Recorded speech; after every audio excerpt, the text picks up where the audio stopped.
20 नवंबर 2025 को राष्ट्रपति महामहिम द्रौपदी मुर्मू का सरगुजा आगमन हुआ। 79 वर्षीय बसंत पंडो, जिन्हें कभी देश के पहले राष्ट्रपति ने गोद में खिलाया था, वर्तमान राष्ट्रपति से मिले। बसंत राष्ट्रपति मुर्मू से मिलकर बेहद खुश नजर आए। हालांकि राष्ट्रपति के अत्यंत व्यस्त शेड्यूल के कारण बसंत उनके समक्ष बैठकर अपनी व्यवस्था विस्तार से नहीं सुना सके, लेकिन उन्होंने एक मांग पत्र के जरिए अपनी और अपने समाज की बात उन तक पहुंचाई। अच्छा, जमीन का पट्टा का मांग किया आप लोग? हाँ, कितने एकड़ जमीन का पट्टा का मांग है आप लोगों का? हम लोग का तो राजेंद्र प्रसाद बोले थे 10 एकड़ देने का किया था। अच्छा, 10 एकड़ पट्टे का मांग है आप लोगों का? हाँ, मतलब उतना नहीं है तो जितना भी मिला है ना, काफी थोड़ा थोड़ा उसका भी मिल जाए तो अच्छा था पट्टा। अच्छा, और पहला नौकरी का था, मांग किया एक ठो हॉस्पिटल का, और एक ठो छात्रावास पहली से लेकर 5वीं तक गांव में सुविधा हो जाता, उसका भी बात की मेरे बड़े पिताजी। और जिसे हम लोग का सरकार यहाँ जाति निवास नहीं बनता है, उसका भी चर्चा की। और वो चीज़ बोलते हैं कि हमको राज्य सरकार से दर्जा मिले, सरकार के पास हम लोग को दत्तक पुत्र के जाने जाते हैं। यह कहानी पंडो जनजाति की है, जिसे राष्ट्रपति के दत्तक पुत्र के नाम से जाना जाता है। 1952 में जब भारत के प्रथम राष्ट्रपति डॉक्टर राजेंद्र प्रसाद पहली बार सरगुजा आए थे, उनकी इच्छा पंडो जनजाति से मिलने की थी।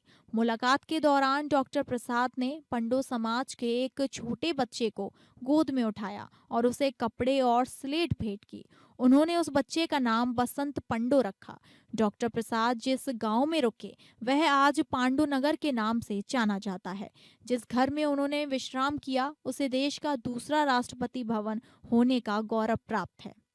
राष्ट्रपति मुर्मू से मिलकर बसंत पंडो ने 5 बिंदुओं पर आधारित एक मांग पत्र सौंपा है। उनकी मुख्य उम्मीदें पंडो समाज के उत्थान से जुड़ी हैं, जो आज भी अधूरी हैं।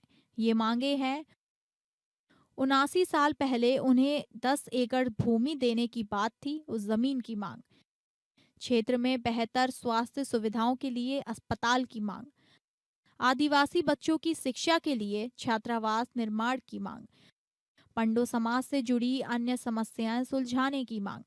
बसंत को उम्मीद है कि दूसरी बार सरगुजा की धरती पर राष्ट्रपति के आगमन से शायद अब उनकी और पंडो समाज की समस्याओं का समाधान हो सकेगा। कुछ इच्छाएं पूरी हुई तो कुछ बातें अभी अधूरी हैं, लेकिन उम्मीद का दामन अब भी थमा हुआ है। अभी हमें सूरजपुर जिले के बसंतलाल पंडो जी के हैं, जिनको सन 1952 में भारत के प्रथम राष्ट्रपति डॉक्टर राजेंद्र प्रसाद जी के द्वारा गोद लिया गया था और उनका नामकरण किया गया था बसंतलाल पंडो।